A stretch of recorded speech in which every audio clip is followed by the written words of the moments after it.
Hi students, in this video we are going to discuss about the computational complexity in DFT and FFT.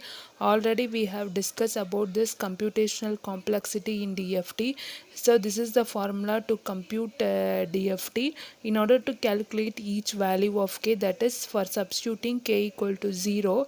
So here we need to expand this summation. So in this summation you will have multiplication as well as addition. So you will have n complex multiplication and n minus 1 addition. So in order to compute k n values, that is k varies from 0 to n minus 1.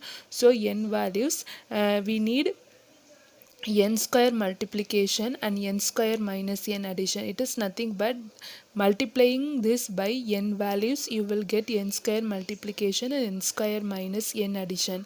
And also in FFT, we know that in both the DIF and DIF and DIT flow graph, you will have this butterfly structure. This is the simple butterfly structure with input A and B and the output capital A, capital B, A plus twiddle factor B, A minus twiddle factor B.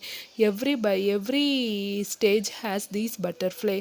Normally, in order to compute A and B, you need one multiplication and one addition. In order to calculate B, you need one multiplication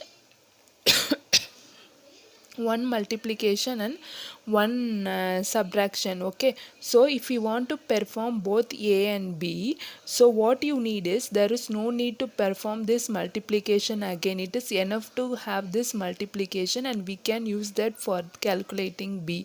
So based on this concept, to calculate A and B, we need one complex A or B, we need one complex multiplication and one complex addition. So here subtraction can be implemented using addition.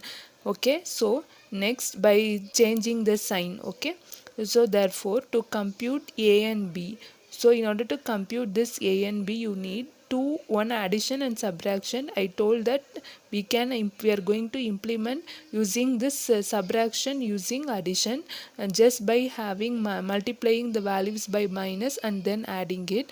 So in order to perform A and B, we need two addition in this case, and it is enough to have only one complex multiplication because both are same, right?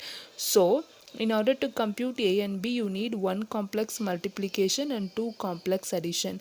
So normally we will see for NDFT. Okay, so first we will see how many butterfly in each DFT, in each FFT you will have.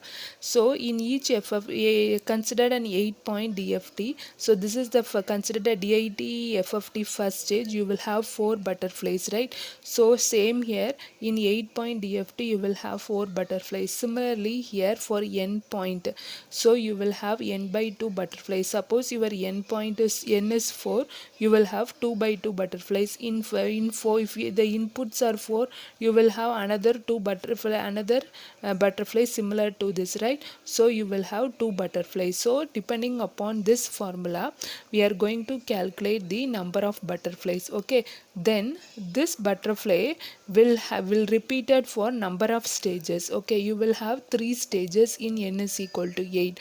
So in general, I am going to calculate this as log 2n. Suppose my value is n is equal to 8. 8, in that case this can be written as 3 log 2 power 3. 8 can be represented 2 power 3, so this can be represented 3 log 2 power 2, and which is equal to 3. So 3 stages. So finally for total complex addition we need, so first one, this is the addition, number of addition for each butterfly, and this is the number of butterfly for each stage, and this is the total number of butterflies. So finally you will get n log 2n. So total complex multiplication is 1 multiplication, so n by 2 butterflies and number of stages, so n by 2 log 2n. So this is the computational complexity of an FFT. So number of computations will be reduced in FFT when compared to DFT.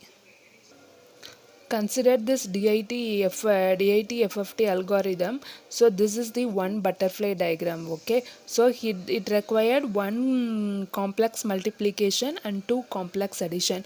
Okay, so similarly, how many butterflies are there? You are having 4 butterflies, which is nothing but n by 2. Here we have chosen, right, n by 2. So how many butterflies are there? N by 2. So n by 2 means 4 butterflies.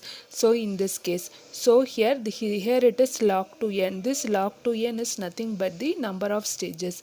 Here the number of stages is 3. So this will be repeated for 3 stages.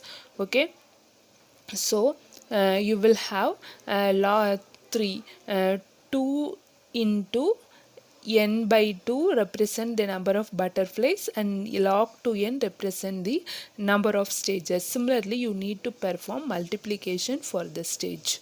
I hope you have understand this computational complexity. Thank you.